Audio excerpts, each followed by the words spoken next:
हाँ, मन तो व्यथित हो ही जाएगा। बड़े बड़े सूरवीरों का हो गया। जब अभिमन्यु जी पधारे तो अर्जुन जी की हालत खराब थी। अर्जुन जी को भगवान स्वयं समझा रहे थे, फिर भी वो व्यथा को प्राप्त हो रहे थे, क्योंकि पुत्र प्रेम पिता के हृदय में जो होता है, जब उसका पुत्र वियोग को प्राप्त होता है तो वही हृदय जानता है। अपने लोग तो सहानुभूति के वचन बोल सकते हैं, लेकिन जिसके हृदय में होता है उसका हृदय जानता है। पर अब ये जो होना है वो होके रहेगा। तो अब आप देखिए, उन्हीं उन्हीं जीवों का वहां पहुंचना हुआ जिनका प्रारब्ध संपन्न हो चुका था। अब वो निमित्त कुछ भी बने, आज तक कभी किसी ने काल को दोषी नहीं कहा। मारता सबको काल है, काल को कोई दोषी। अब काल वो विविध रूप धारण कर लेता है, एक्सीडेंट, हार्ट अटैक या कुछ भी, जो भी, लेकिन आयु जब पूरी है तो वो पूरी हो जाती है। तो हमें लगता है यद्यपि इस ज्ञान से हृदय का दर्द कम नहीं हो जाएगा, पर हमको ये ज्ञान धारण करना पड़ेगा कि जब जहां जिसकी जैसी हो भवतव्यता तैसी बने सहाय, आप न आवे ताहि पे ताहि तहां ले जाए।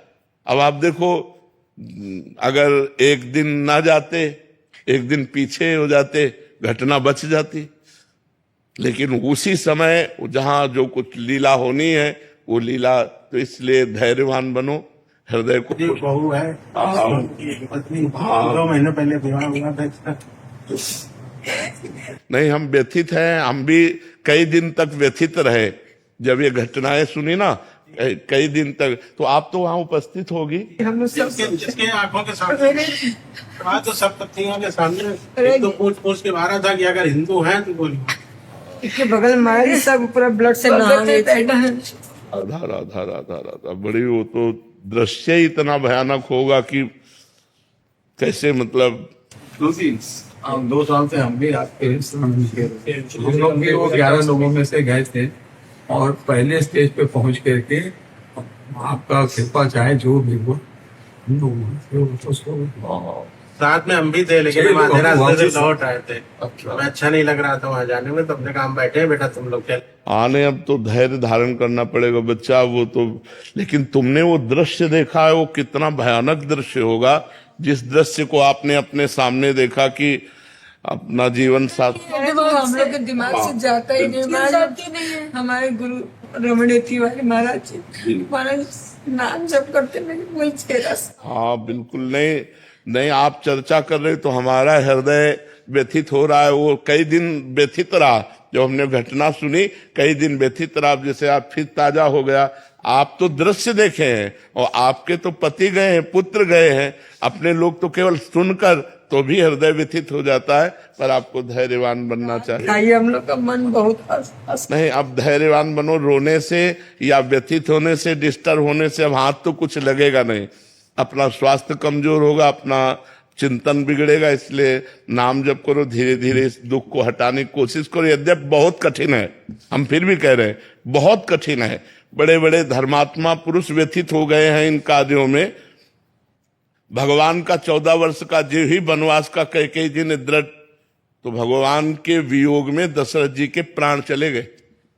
हा राम कह करके अपने प्राण। तो ये पुत्र प्रेम, जब लक्ष्मण जी को वो वीर घातिनी शक्ति लगी तो राम जी चिल्ला चिल्ला के रो रहे थे कि अगर मैं ऐसा जानता तो पिता के वचन न मानता। तो भ्रातृ प्रेम, पुत्र प्रेम, ये ऐसे प्रेम है जो हमारे हृदय को व्यथित कर देते। पर हम भगवान से मनाएंगे कि आप लोगों को धैर्य दे, आप लोगों को सुख प्रदान करें और आप सुख पूर्वक जिए। आप इस तरह के चिंतन में अगर और बढ़ते चले गए तो डिप्रेशन में पहुंच जाएंगे, परेशान हो जाएंगे। अब थोड़ा हिम्मत कीजिए, धैर्य कीजिए। हमें भी हृदय से व्यथा है, पर अब उस व्यथा की पूर्ति कर नहीं सकते। अब वो ऐसी कोई सामान तो है नहीं जो बाजार से लाके दी जा सके। एक बार जो आकृति मिट गई वो सृष्टि में दोबारा चाहे लाख कोशिश करो वो मिलने वाली नहीं है। अब वो पुत्र मिलने वाला नहीं, चाहे हम तुम दिन भर बैठकर रोएं या दिन भर बैठकर भगवान से प्रार्थना करें, अब वो दोबारा नहीं आ सकता। तो हमें चाहिए धैर्य पूर्वक नाम जप करें और अपने हृदय को संतुष्ट करें। भगवान की बड़ी विचित्र लीला है, बड़ी विचित्र लीला है, मतलब इसमें कुछ कहा नहीं जा सकता है। चुनरी ला करके इस बच्चा को दो, इनकी माँ को दो और धैर्य पूर्वक रहो, सुख पूर्वक रहने की चेष्टा करो। अभी तो तुम कल के नए बच्चा हो, पूरा जीवन पड़ा हुआ है तुम्हारा, धैर्य पूर्वक रहो।